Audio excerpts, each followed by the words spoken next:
اگر گندگی ہو تو برداشت کر لیتے ہیں مگر نجاست برداشت نہیں کرتے. سبحان اللہ سبحان اللہ. تھوڑے کپڑے میلے بھی ہوں تو چلیں گے مگر نجس ہوں اور نئے ہوں تب بھی نہیں چلیں گے. لہذا پاک ہو کے آ, وضو کر کے گیا, غسل کر کے گیا, تیمم کر کے گیا, جیسی ضرورت تھی گیا, پہنچا مصلی پر, خدایا تیری نماز پڑھ دوں, نماز صبح ہے. کنا ابھی نہیں. بس عزیزان محترم, میں نے کہا اب کیا دقت ہو گئی, اب تو بھیا میں سب کچھ کر کے چلا آیا, سارے کام کیے جو تو نے کہے. کیسے نہیں, ابھی تو اکیلا نماز پڑھے گا. ہمیں اکیلے لوگ پسند نہیں ہیں. اکیلا تب ہی پسند ہے جب لوگ اکٹھے نہ ہو سکے. جب تک اکٹھے ہو سکے تب تک اکٹھے ہونا چاہیے. لہذا اعلان کر, بلند آواز سے اعلان کر, اللہ اکبر, تاکہ لوگوں کے کانوں میں آواز پہنچے, آواز سن کے لوگ آئیں, نماز کا وقت ہو گیا ہے. اعلان کر. میں نے کہا اللہ اکبر, اللہ سب سے بڑا ہے. خدایا بس, کہا نہیں, 4 مرتبہ اعلان کر کم سے کم. کوئی پہلی دفعہ میں نہ سنے تو دوسری دفعہ میں سن لے, نہ سنے تو تیسری میں سن لے, نہ سن سکے تو چوتھی دفعہ میں سن لے. اور 4 مرتبہ تو حد ہے. ہمارے بھی سماج میں جب کوئی مشکل مسئلہ حل کرنا ہو تو کہتے ہیں بھائی 4 آدمیوں کو بلا لو, حل کر لو, ہے نا. یہ ہماری زبان میں بولا جاتا ہے, حد ہے. تو 4 آدمی سے مراد 4 آدمی نہیں ہوتے گنتی کے, وہ جتنے بھی اکٹھے ہو جائیں اتنے ہوتے ہیں. تو میں نے 4 مرتبہ کہہ دیا, خدایا تیری کبریائی کا اعلان کیا, لوگوں کے کانوں میں آواز پہنچی, کہا ابھی تو نے میرے بڑا ہونے کا اعلان کیا ہے, کیا پتا تو میرے علاوہ کسی اور کو بھی بڑا مانتا ہو. تیری بے ایمانیوں کا کوئی بھروسہ ہے؟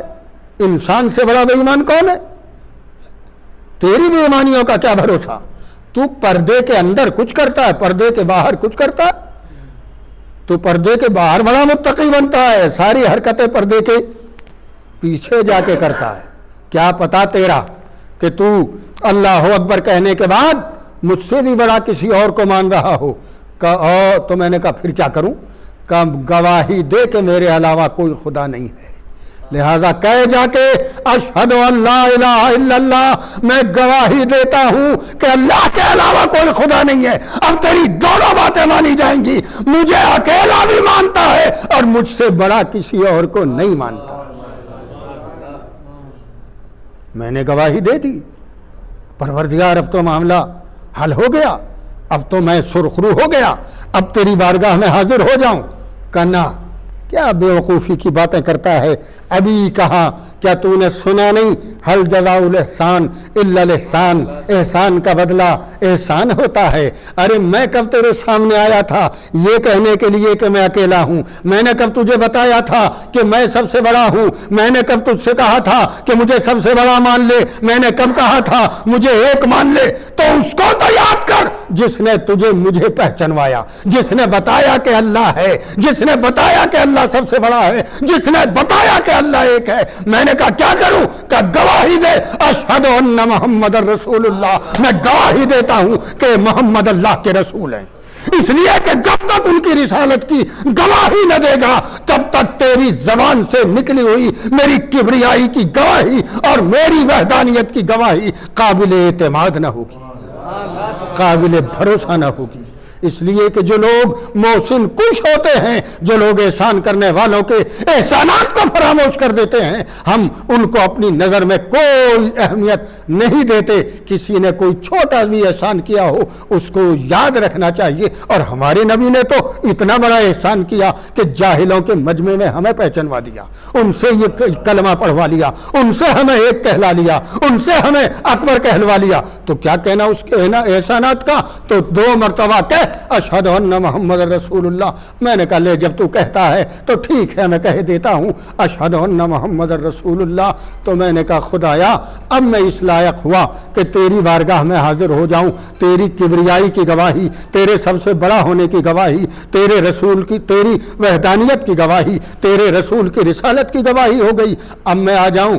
کہ نہیں, پھر غلطی کرنے لگا، حل جزاء الاحسان الا الاحسان، کوئی وہ بھی تھا کہ جب تک وہ نہیں آیا تھا میرے نبی نے انتظار کیا تھا وہ آ جائے تو اعلان رسالت کروں،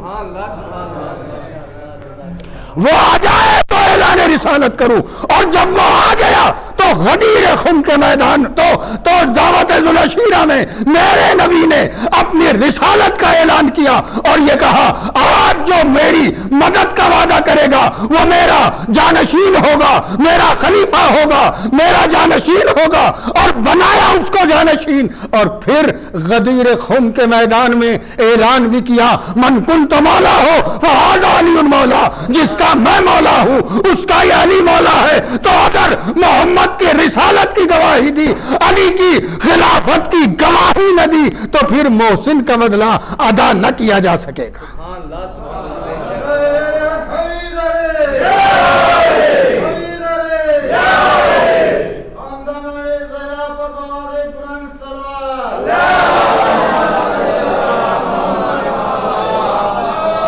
احسان کا بدلہ ادا نہیں کیا جا سکے گا، لہذا کہ اشہد ان علی ولی اللہ، میں گواہی دیتا ہوں علی اللہ کے ولی ہیں۔ عزیزان گرامی، میں اتنی گواہیاں دے چکا تھا، اللہ کی کبریائی کی گواہی، رسول اللہ کی وحدانیت کی گواہی، رسول کی رسالت کی گواہی، علی کی ولایت کی گواہی، اتنی گواہیاں دے چکا تھا۔ تو میں نے کہا کہ خدایا اب تو بالکل میں آمادہ ہوں، تیار ہوں، اب میں آ جاؤں؟ کہ ابھی نہیں، تو پھر چکر میں پڑ گیا کہ اکیلا ہی بھاگا چلا ہے۔ ہم نے ابھی تھوڑی دیر پہلے سمجھایا تھا کہ اکیلے مت آؤ، لوگوں کو ساتھ لے کے آؤ۔ جب کوئی آنے والا نہ ہو تب تو الگ بات ہے کہ تم اکیلے چلے آؤ، لیکن ہے نا سماج میں لوگ، لہٰذا اعلان کرو، لوگوں کو بتاؤ، شاید نہ سمجھے ہوں، لہٰذا اعلان کرو حی علی الصلاۃ، نماز کے لیے آؤ، کھل کے اعلان کرو۔ میں نے کہا کر دیا حی علی الصلاۃ کا اعلان۔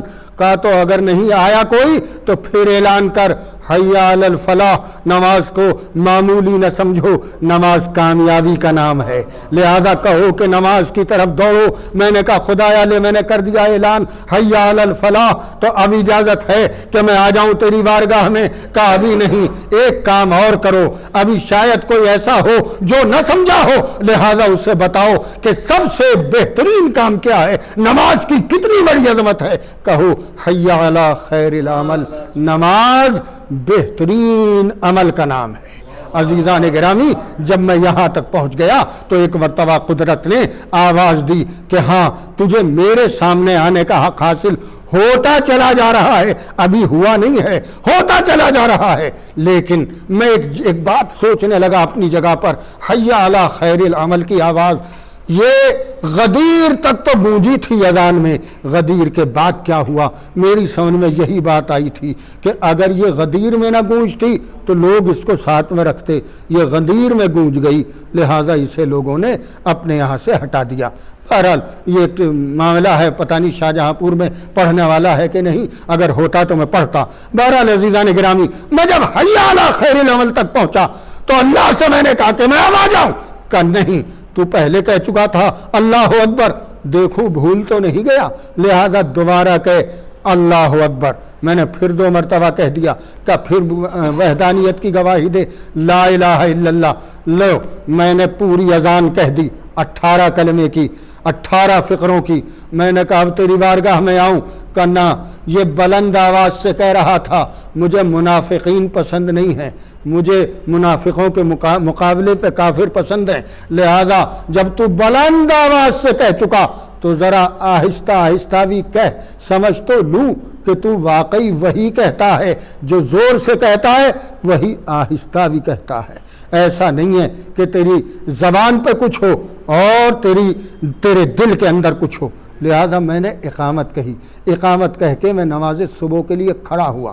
اب جو نماز صبح کے لیے کھڑا ہوا پھر سوچنے لگا یہ 2 رکعت نماز ہے، کیا اللہ میاں نے بھی رکھی ہے؟ جب فرصت کا ٹائم تھا تو 2 رکعت رکھ دی، جب ٹائم کم ہوتا ہے تو کہیں 8 رکعت رکھ دی اور کہیں 7 رکعت رکھ دیے۔ کوئی بات ہے، صبح میں بالکل موڈ فریش ہوتا ہے، تازہ ہوتا ہے، لہذا 2 رکعت کے بجائے 4 رکعت بھی پڑھ سکتے ہیں۔ اور حضور تاریخ میں واقعات موجود ہیں، لوگوں نے 2 رکعت پڑھ کے پیچھے کو منہ کر کے پوچھا کہو تو اور پڑھا دیں۔ وہی بات ہے جیسے ان کے گھر شریعت نازل ہوئی ہو، کہو تو اور پڑھا دیں جی، ان کو اختیار حاصل ہو گیا ہے کہ یہ نبی کے جانشین بنے ہیں، کہو تو اور پڑھا دیں۔ تو عزیزان گرامی، خناس کسی کے بھی ذہن میں آ سکتا ہے، میں نے بھی سوچا لاؤ 2 کی جگہ 4 ہی پڑھے لیتے ہیں، بلکہ یہ تو کچھ لمبی ہوتی جا رہی ہے، آئیے تھوڑی سی چھوٹی کر لیں اس کو۔ میں نے سوچا اللہ میاں نماز تو تیری پڑھوں گا، نماز قربتاً اللہ، تیری قربت حاصل کرنے کے لیے وہ سب کچھ پڑھوں گا جو تو نے کہا ہے۔ ایک بات کی اجازت چاہتا ہوں۔ کیا چاہتا ہے؟ چاہتا یہ ہوں کہ سجدہ پہلے کروں، رکوع بعد میں کروں۔ آپ بتائیں کچھ چھوٹا نماز میں؟ کچھ بھی نہیں چھوٹا بھائی، اتنا ہوا کہ سجدہ بعد میں ہونا تو پہلے ہو گیا، رکوع پہلے ہونا تھا بعد میں ہو گیا۔ میں نے کہا خدایا اجازت ہے اتنا کر لوں؟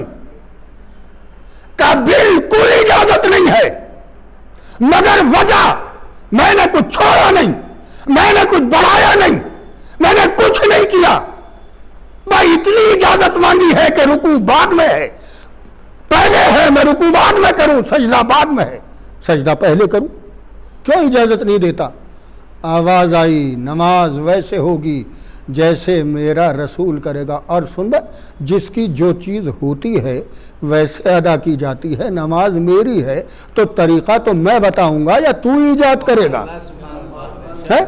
نماز میری ہے، طریقہ میں بتاؤں گا، لہذا میں جیسے میرا رسول تمہیں بتائے گا تمہیں ویسے نماز پڑھنی ہوگی۔ عزیزو ایک اتنی چھوٹی سی عبادت نماز میں بھی اللہ یہ اختیار دینے کو تیار نہیں ہے کہ ہم اپنی طرف سے کوئی تبدیلی کر لیں، تو کیا بعد پیغمبر اللہ کوئی تبدیلی کرنے کی اجازت دے گا؟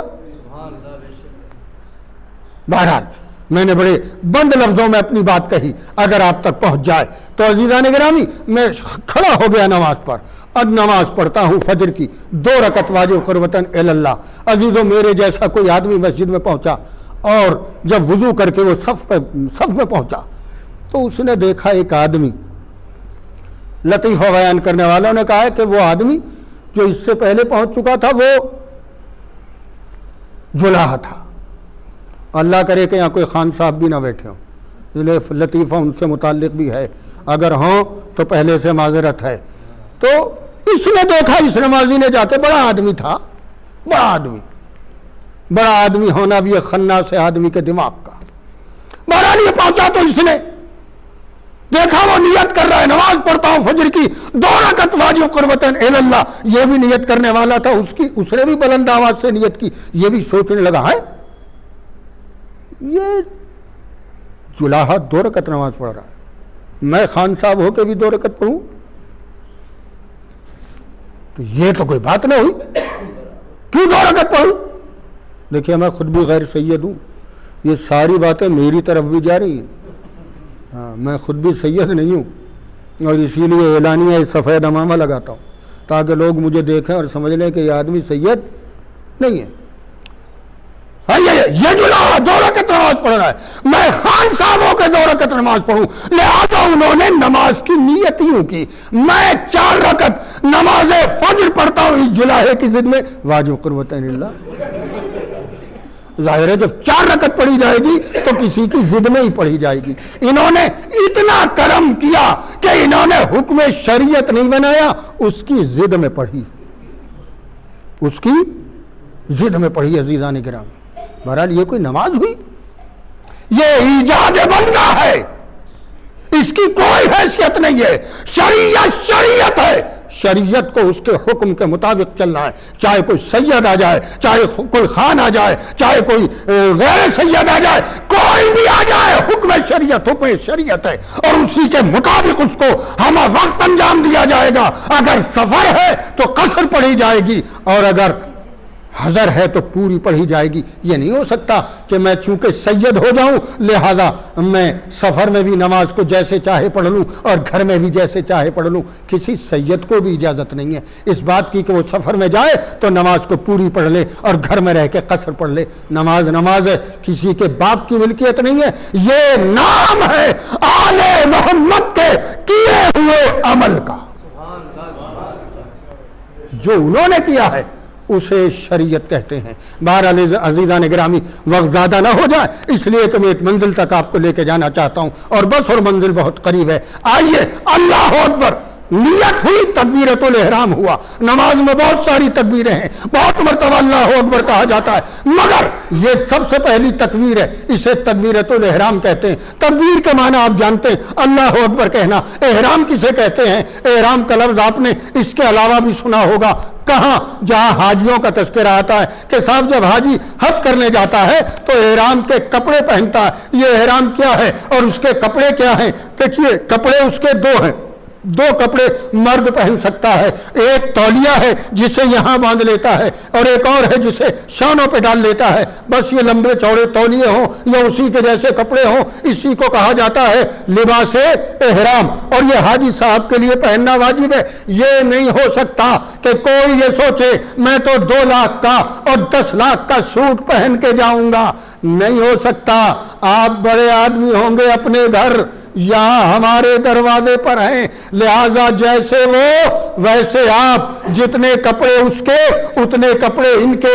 جیسا وہ پہنیں گے ویسا آپ پہنیں گے. جو کام وہ کریں گے وہ کام آپ کریں گے. عزیزان گرامی, سب کو ایک جیسے لباس میں اللہ نے بلایا تو یہ احرام وہاں نظر آتا ہے. یہاں تکبیرۃ الاحرام نظر آئی. تکبیر کے معنی اللہ اکبر کہنا, احرام حرام قرار دینا.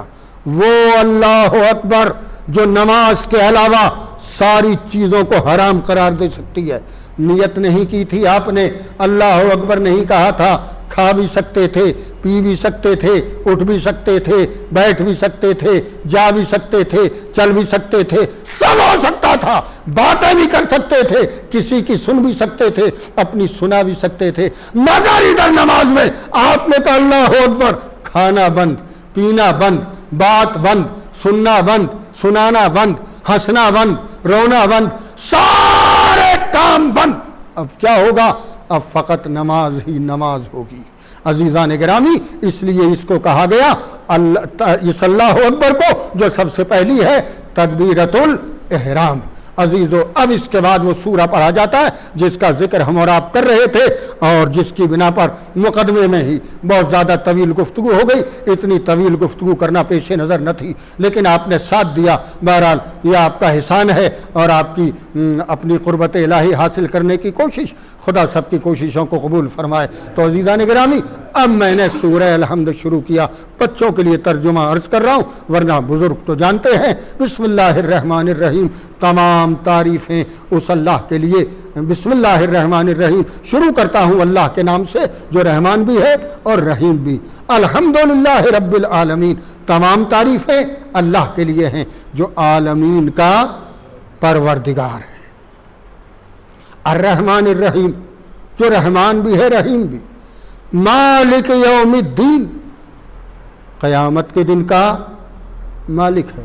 اچھا ایک بات بتائیے, آپ سے پوچھو, آپ میں سے کسی میں, مطلب میں الگ نہیں ہوں, آپ میں سے کسی میں ہمت ہے کہ اللہ میاں سے بات کر لے؟ یہ اللہ میاں چھوڑیے, اللہ میاں جسے بھیجتا ہے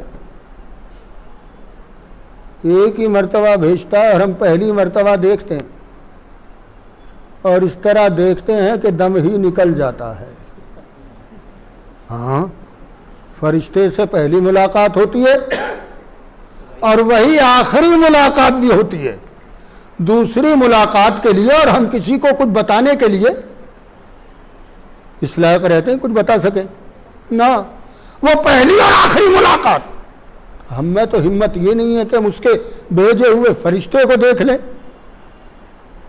جی اگر کہیں کسی گلی میں سن لیں نا, اس گلی میں جنات رہتے ہیں, تو اس گلی سے نکلنا بھول جاتے ہیں.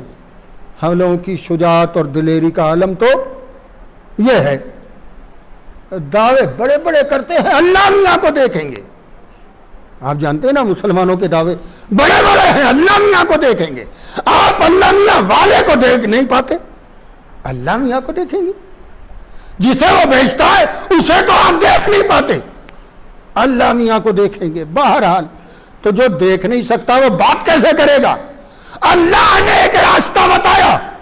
جب تم مجھ سے میری عبادت کرنے کے لیے میری نماز میں آ گئے اور یہاں تک بات آ گئی مالک یوم الدین تک, اب تم میں یہ صلاحیت ہے کہ تم اب مجھ سے گفتگو کرو. میں ہوں اور تم ہو, درمیان میں کوئی واسطہ نہیں. اب تم مجھ سے کہو ایاک نعبد و ایاک نستعین, خدایا ہم صرف تیری عبادت کرتے ہیں اور ہم صرف تیری مدد چاہتے ہیں, تجھ سے مدد چاہتے ہیں. اہدنا الصراط المستقیم, ہمیں سیدھے راستے کی. آپ ترجمہ کیجئے, سنا ہوا نا آپ کا, میں ہی کروں. میرے اندر یہ صلاحیت نہیں ہے کہ میں ترجمہ کروں. آپ بھی کہیں گے کیا مدرسہ یوں ہی چلاتے ہیں, آتا واتا کچھ نہیں ہے, لوگوں کو دھوکہ دے رہے ہیں. دھوکہ تو خیر نہیں دے رہا ہوں, اللہ کا شکر ہے حلال کی کھاتا ہوں ابھی تک. تو مسئلہ یہ ہے میں ترجمہ کرنا نہیں چاہتا. کیوں؟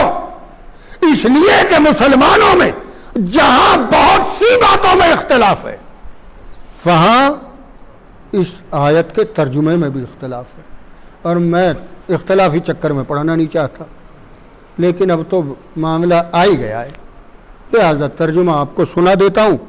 فیصلہ مسلمانوں کے حوالے. بھیا فیصلہ آپ کیجئے کس کا ترجمہ ٹھیک ہے اور کس کا ٹھیک نہیں ہے. ہم تو نہ ان کو غلط کہتے نہ ان کو, حالات کا تقاضا بھی یہی ہے.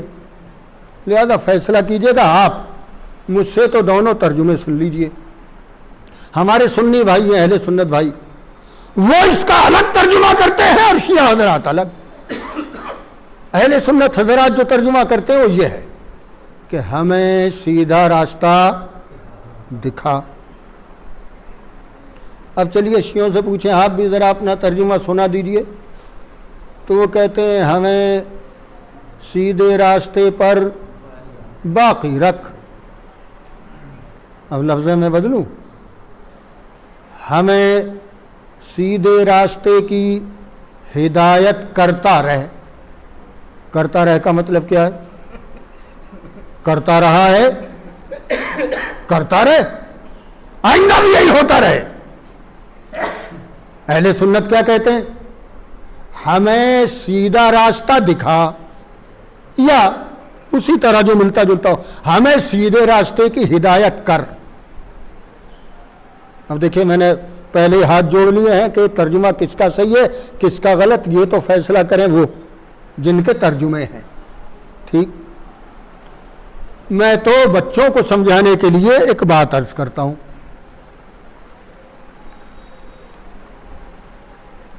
ایک آدمی کتنی عمر میں بالغ ہوتا ہے؟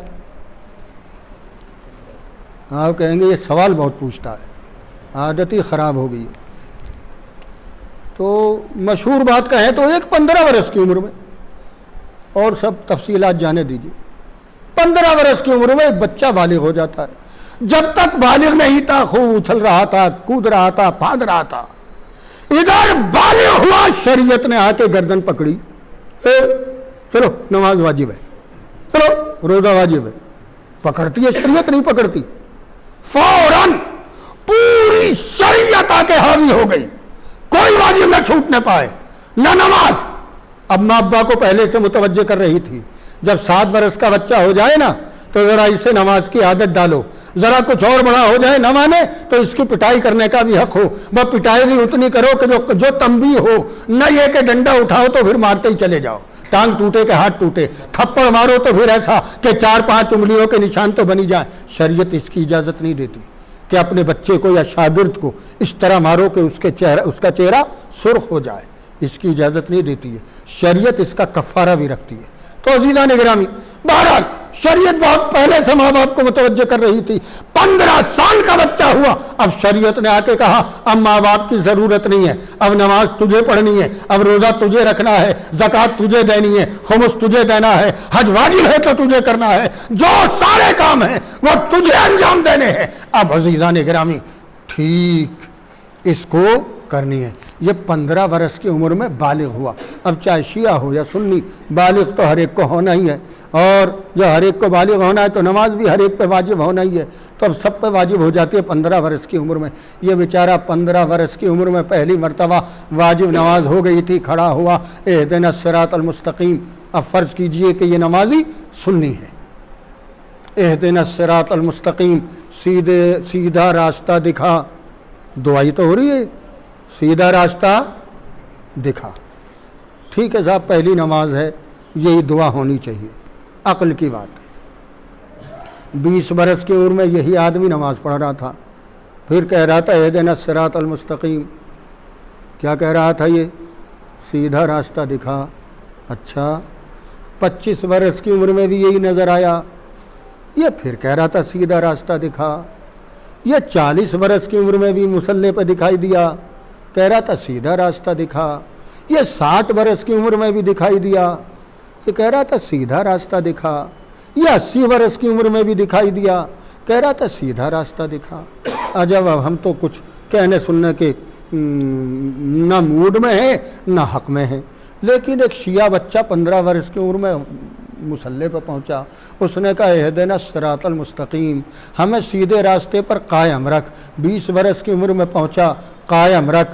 25 برس کی عمر میں پہنچا، قائم رکھ۔ 40 برس کی عمر میں آیا، قائم رکھ۔ 80 برس کی عمر میں آیا، قائم رکھ۔ دونوں ترجموں کا فرق آپ سمجھے، اسے 15 برس سے یقین ہے صحیح راستے پر ہوں، انہیں 80 برس کی عمر میں بھی یقین نہیں آیا کہ صحیح راستے پر ہوں کہ نہیں۔ بہرحال یہ اپنے اپنے ترجمے کی بات ہے، لیکن پھر وہی بات کہ کون سا ٹھیک ہے اور کون سا درست نہیں ہے، یہ معاملہ ہمارا نہیں ہے، یہ ان لوگوں کا معاملہ ہے، علماء کا۔ ہم لوگ بیچ والے لوگ ہیں، ہم کہاں ان چکروں میں پڑھیں، بس جو کام کر رہے ہیں وہ کر رہے ہیں۔ اللہ میاں سب کے کاموں کو قبول فرمائے۔ اہدنا الصراط المستقیم، ہمیں سیدھے راستے پر باقی رکھ، قائم رکھ، دکھاتا رہے، ہدایت کرتا رہے۔ اچھا صاحب، یہ سیدھا راستہ، یہ بھی کہہ رہے ہیں ہمارا راستہ سیدھا، وہ بھی کہہ رہے ہیں ہمارا راستہ سیدھا، وہ بھی کہہ رہے ہیں، تو خدایا تو بتا کس کا راستہ سیدھا؟ کہا آگے پڑھنا سمجھ میں آ جائے گی بات۔ صراط الذین انعمت علیہم، ان کا راستہ سیدھا راستہ ہے جن پر تو نے اپنی نعمتیں نازل کی ہیں، غیر المغضوب، جن پر تیرا غضب نہیں نازل ہوا، ولا الضالین، جو گمراہ بھی نہیں ہے، ان کا راستہ سیدھا راستہ ہے، اسی راستے پر باقی رکھ۔ ہم نے کہا سبحان اللہ سبحان اللہ، بالکل واضح ہو گئی بات۔ آئیے تو ہم اب یہودی بنے جاتے ہیں،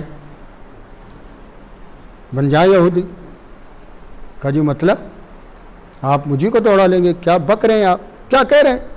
ارے کہنے کی کیا بات ہے، ان لوگوں کا راستہ سیدھا ہے جن پر اللہ کی نعمتیں نازل ہوئی ہیں۔ آپ مجھے بتائیں اور دنیا کے سارے مسلمان بتائیں، یہودیوں کے پاس زیادہ نعمتیں ہیں کہ آپ کے پاس؟ بتائیے، یہودیوں کے پاس ہے نا، یہودی بن جائیں۔ اہدنا الصراط المستقیم، کہا جی نہیں، یہ تو غلط بات ہے۔ سبحان اللہ، غلط بھی ہے۔ ابھی کہہ رہے ہیں کہ سب سے زیادہ نعمتیں بھی ان کے پاس ہیں اور یہودی بننے کو بھی تیار نہیں ہے۔ چلو تو عیسائی بن جائے، رستے تو بہت سارے ہیں، ان کے پاس بہت نعمتیں ہیں۔ نعمتیں دو ہی لوگوں کے پاس ہیں، یا یہودیوں کے یا عیسائیوں کے۔ عیسائی بن جائے کہ نہیں؟ میں نے قرآن مجید کی خدمت میں ہاتھ جوڑ کے عرض کیا، یہ تو ہم تشویش میں مبتلا ہو گئے، مسلمان رہیں بھی کہ نہ رہیں، یہودی بن جائے، عیسائی بن جائے، کیا کرے؟ نعمتیں وہاں تک ہیں۔ تو خدایا تو بتا مجھے کہ یہ صراط مستقیم ہے کیا؟ کیا یہودیوں کا راستہ ہے؟ کیا عیسائیوں کا مذہب ہے؟ کہ نہیں؟ تو میں نے کہا پھر کیا ہے؟ کہ تو نے قرآن پڑھا ہی نہیں ہے۔ توجہ کیجئے گا، تو نے قرآن پڑھا ہی نہیں ہے. اگر تو نے قرآن کو پڑھا ہوتا تو یہ سوال نہ کرتا. سن, ہم نے پہلے مسئلے کو حل کر دیا تھا, بعد میں اپنے نبی کو واپس بلایا تھا. ہم نے پہلے اعلان کیا تھا الیوم اکملت لکم دینکم واتممت علیکم نعمتی. آج دین کو کامل کر دیا, نعمتوں کو تمام کر دیا. سوچ اور پتہ لگا نعمتیں تمام کا ہوئی ہیں. جان لے, جب میں نے اپنے ولی علی کی جانشینی کا اعلان محمد کے ذریعے سے غدیر خم میں کرا دیا, تب میں نے کہا اتممت علیکم نعمتی. تو غدیر وہ جگہ ہے کہ جہاں نعمتیں تمام ہوتی. صلوات پڑھے محمد والے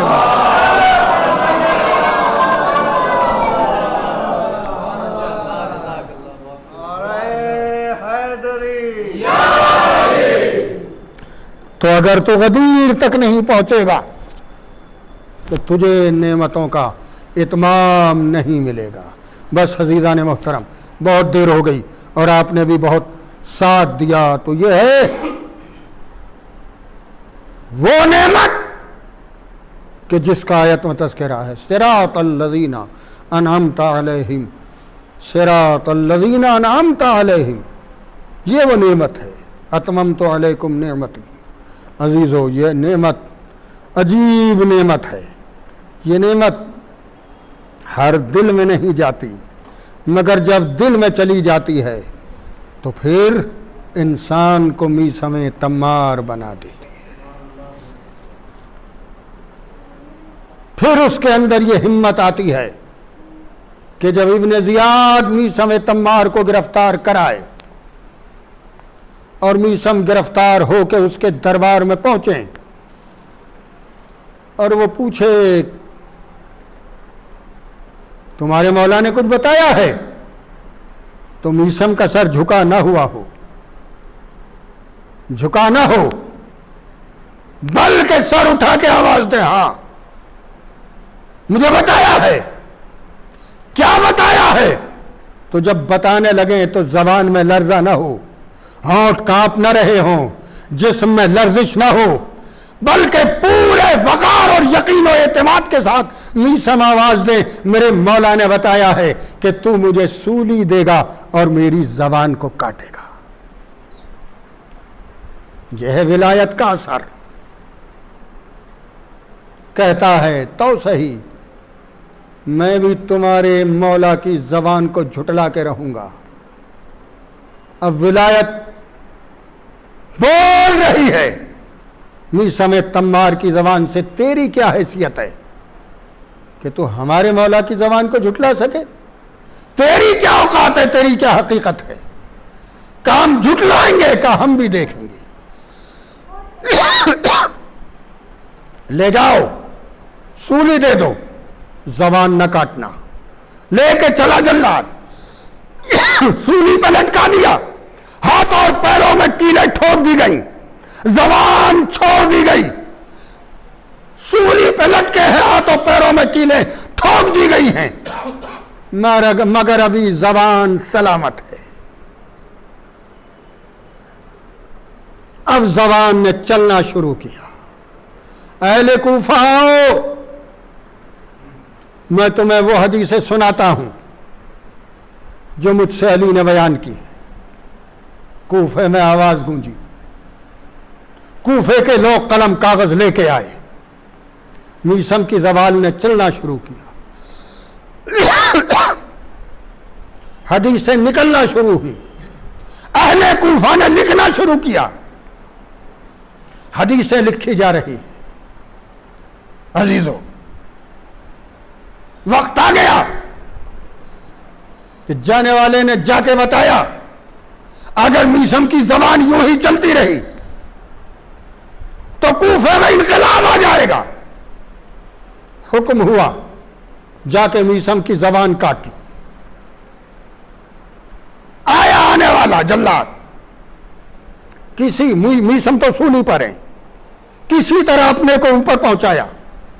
میثم کی آنکھیں بند ہیں. جلاد نے کہا زبان باہر نکالو. آنکھیں کھول کے دیکھا, کہا نکالتا ہوں. تم کون ہو؟ کہ میں تمہاری زبان کاٹنے آیا ہوں. کس نے بھیجا ہے؟ کہ ابن زیاد نے. کہا جا کے ابن زیاد سے کہہ دینا سب کچھ ممکن ہے مگر علی کی زبان کو جھٹلانا ممکن نہیں ہے. زبان نکالی، میثم کی زبان کٹی، مگر ایک جملہ ضرور کہنا چاہتا ہوں. اس کٹنے والی زبان میں ولایت علی کا اس جگہ سے اعلان کرے جی کر کے جسے سوری کہتے ہیں. قیامت تک آنے والے تمام مداحوں نے علی کو یہ ہمت دے دی کہ ہر حال میں علی کی مدح کرتے رہیں. کٹ گئی زبان، ہو گئے میثم شہید. یہی میثم ہیں. ایک دن بازار کوفہ میں نکلے ہیں، سامنے سے حبیب ابن مظاہر آ گئے اور حبیب ابن مظاہر کو دیکھ کے بس مصائب کے چند فقرے ہیں اور اس کے بعد مجلس تمام. حبیب کو دیکھ کے انہوں نے کہا، میثم تمار نے، میرا سلام ہو اس شخص کے اوپر کہ جس کی داڑھی خون سے خضاب کی جائے. اور آنے والے حبیب نے بھی ایک جملہ جواب میں کہا، میرا سلام ہو اس شخص کے اوپر کہ جسے کھجور کے درخت سولی دی جائے. بڑا تعجب ہوا میثم کو. تڑپ کے ایک سوال کیا، میں نے جو کچھ کہا تھا وہ اس تعلیم کا نتیجہ تھا جو علی نے مجھے دی تھی، علی نے مجھے بتایا تھا، لیکن تمہیں کس نے بتایا ہے کہ مجھے درخت پہ سولی دی جائے گی؟ آواز دی ملا تو ہم دونوں کو ایک ہی جگہ سے ہے، مگر فرق اتنا ہے تمہیں باپ نے بتایا ہے، مجھے بیٹے نے بتایا ہے، مجھے حسین نے بتایا ہے. اور وہ وقت آیا عزیزوں جب حبیب کربلا میں آ گئے. اب میں تفصیل سے نہیں پڑھوں گا، بہت جلدی اپنی جگہ تک پہنچنا چاہتا ہوں. حبیب کو خط لکھ کے بلایا حسین نے. حبیب آئے. جب حبیب 4 محرم کو کربلا پہنچے ہیں تو 4 محرم تک ہی حالات کیسے ہو گئے تھے اندازہ لگائیے. جب حبیب پہنچے تو انصار حسینی میں ایک خوشی کا شور ہوا تو آواز خیموں کے اندر پہنچی. جب خیموں کے اندر آواز پہنچی تو زینب کے کانوں میں پہنچی. فضہ کو بلایا، فضہ ذرا پتہ تو لگا یہ شور کیسا ہے. فضہ گئی، پتہ لگایا کہ کیا حال ہے، کیوں اتنا شور ہے. جواب ملا حسین کے بچپنے کا دوست حبیب آیا ہے، حسین کی مدد کے لیے آیا ہے. بس جیسے یہ جملے کہے ایک مرتبہ زینب نے کہا فضہ جا کے حبیب کو میرا سلام کہہ دو. میں ایک مرتبہ گئی، فضہ جا کے کہا حبیب سلام ہو، علی کی بیٹی نے سلام کیا ہے، مبارک ہو. حبیب نے امامہ پھینک دیا. آئے وہ وقت آ گیا جب علی کی بیٹیاں غلاموں کو سلام کہنا. میں کہوں گا حبیب ارے یہ تو کربلا ہے، ذرا کوفے میں آؤ. جزاکم اللہ خیر الجزا. بس عزیزو تمام ہو گئی مجلس. 2 فقرے اور سن لیجئے اور اس کے بعد مجلس تمام ہے. یہ 4 محرم کی بات تھی تو ذرا اندازہ لگائیے کہ روز عاشور کی کیا کیفیت رہی ہوگی. شب عاشور تھی وہ عظیم ترین رات کہ جب بیویوں نے اپنے اپنے وارثوں کو تیار کیا کل کی قربانی دینے کے لیے. علی اکبر کو لیلا سمجھا رہی تھی، عباس کو ام کلثوم سمجھا رہی تھی، سب ایک دوسرے کو سمجھا رہے تھے. مگر عزیزو اسی میں مجھے نظر آیا کہ ایک ماں جھولا جھولاتے ہوئے اپنے بچے کو سمجھا رہی تھی.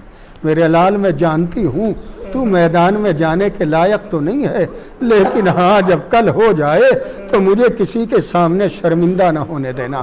بس عزیزو اسی کے بارے میں تھوڑا سا سن لیجئے اور میں مجلس کو تمام کر دوں. لیجئے کل ہو گئی، سارے افراد چلے گئے، سارے جانثار چلے گئے، حسین اکیلے رہ گئے. ایک بلندی پہ گئے، حل من ناصر ینصرنا حل من مغیث یغیثنا. کیا قیامت ہے، مشکل کشائے عالم کا فرزند کسی مددگار کو پکارے اور کوئی مدد کرنے کے لیے نہ آئے.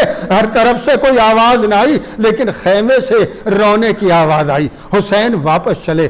زینب یہ کیوں رویا جا رہا ہے؟ بھیا تمہاری آواز استغاثہ سن کر علی اصغر نے خود کو جھولے سے گرا دیا۔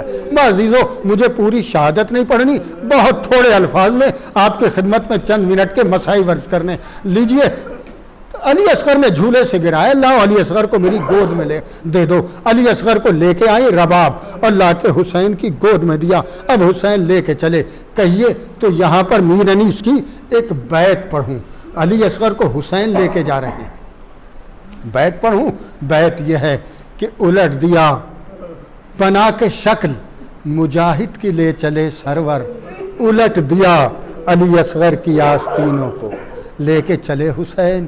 میدان میں پہنچے، مجھے تیر لگنا بیان نہیں کرنا، بس اتنا سا بیان کرنا ہے کہ جب مختار نے واقع کربلا کے بعد حرملہ کو گرفتار کر کے بلایا ہے اور اس سے پوچھا ہے کہ بتا تو نے کیا کیا کیا، تو اس نے یہ کہا تھا میں جب کربلا پہنچا تو میرے پاس 7 تیر تھے، 4 تیر تو بیکار ہو گئے، ایک تیر اس کام آیا، ایک تیر اس کام آیا، ایک تیر جو تھا وہ میں نے علی اصغر کے گلے پہ لگایا۔ کہ وہ تیر کیسے تھے، میں تفصیل سے نہیں پڑھ رہا ہوں، بتا وہ تیر کیسے تھے۔ کہ وہ تیر ایسے تھے کہ اگر لوہے کی 7 چادریں ایک دوسرے کے اوپر رکھی جاتی اور پھر میں وہ تیر چلاتا تو وہ تیر ان 7 چادروں کو پار کر جاتا۔ میں نے وہ تیر علی اصغر کے گلے پہ لگایا۔ عزیزو، اب مجھے آگے نہیں پڑھنا، مصائب تو میں پڑھ چکا اور آپ سن چکے کہ کیا ہوا ہوگا علی اصغر کا تیر لگنے کے بعد۔ روایت میں اتنا ہے کہ جب تیر لگا تو پھر گلے کو چھیدتا ہوا حسین کے بازو میں آ گیا۔ حسین نے تیر کو نکالا، خون کو اپنے چلو میں لیا، چہرے پہ ملا۔ مجھے زیادہ نہیں عرض کرنا ہے، لیجئے اب حسین علی اصغر کی لاش کو لے کے چلے، خیمے کے دروازے پہ پہنچے۔ رباب اپنی امانت لے جاؤ۔ روایتوں میں یہ ہے رباب سے پہلے سکینہ آ گئی۔ اب سکینہ آنے آ کے جو منظر دیکھا وہ یہ تھا کہ ابا کا سایہ کیے ہوئے اسی طرح بابا لائے ہیں جس طرح لے کے گئے تھے۔ تو ایک جملہ کہا، بابا آپ علی اصغر کو پانی پلا لائے بابا، میں بھی تو پیاسی تھی بابا، آپ نے مجھے پانی نہ پلایا۔ اور جو باپ ہے وہ اپنے دلوں پر ہاتھ رکھ کے سوچے اس باپ کے پاس کیا جواب ہے، کوئی جواب نہ دیا۔ اب آقا دامن ہٹایا، اب جو ہٹا دامن تو سکینہ نے جو کچھ دیکھا اسے دیکھ کے بے ہوش ہو گئی۔ پیچھے سے رباب آ گئی، دیکھا علی اصغر کا گلا چھدا ہوا ہے، کرتا خون سے رنگین ہے، علی اصغر بابا کی گود میں ہیں اور ادھر سکینہ بے ہوش پڑی ہیں۔ اب علی اصغر کو بابا کی گود میں دیکھ کے، سکینہ کو بے ہوش دیکھ کے، ایک مرتبہ رباب حسین کی طرف کو بڑھی، سکینہ کی طرف نہ بڑھی، حسین کی طرف بڑھی جدھر چھوٹا بچہ علی اصغر تھا۔ جب دیکھا اور قریب پہنچی تو دیکھا حسین کا سر جھکا ہوا ہے۔ میرے لاکھوں سلام رباب جیسی ماں کے اوپر، جس نے جب یہ دیکھا کہ حسین کا سر جھکا ہوا ہے تو دونوں ہاتھوں کو جوڑ کے کہا، آقا اگر 70 علی اصغر ہوتے میں قربان کر دیتی، مگر آپ کا جھکا ہوا سر یہ رباب برداشت نہیں کر سکتی۔ مولا سر اٹھاؤ۔ حسین نے سر اٹھایا، شاید اسی جملے کا انتظار تھا۔ حسین نے سر اٹھایا۔ باوجود 2-4 فقرے اور سنو، مجلس کو تمام کر دوں۔ اب ایک مرتبہ یہاں پر جو میں بیان کرنے جا رہا ہوں وہ کسی کتاب میں نہیں ہے، کسی روایت کی لفظیں نہیں ہے، ایک شاعر کا تخیل ہے جو میں بیان کرنے جا رہا ہوں۔ روایت کہتی ہے کہ جب رباب نے یہ منظر دیکھا، علی اصغر تو اس دنیا سے چلے گئے، گلا چھدا کے آ گئے، حسین کی آغوش میں ہیں، تو اب یہ شاعر کا تخلص ہے۔ تو ایک مرتبہ رباب آگے بڑھی اور آگے بڑھ کے رباب نے اپنے بچے سے یہ بات کہی، میرے لال تو نے اپنا گلا تو چھدایا مگر تیرے بابا کا بازو تو زخمی ہو گیا۔ اگر میدان محشر میں تیری دادی نے مجھ سے یہ سوال کیا، رباب تیرے بچے کے ہوتے ہوئے میرے حسین کا بازو چھد گیا، تو میرے لال مجھے بتا میں تیری دادی کو کیا جواب دوں گی؟ شاعر کہتا ہے علی اصغر نے کہا، اماں تم دادی کو کوئی جواب نہ دینا، جواب میں دوں گا، میں کہوں گا دادی ارے تیر بڑا تھا، میرا گلا چھوٹا تھا، میرا گلا تیر کو برداشت نہ کر سکا، ارے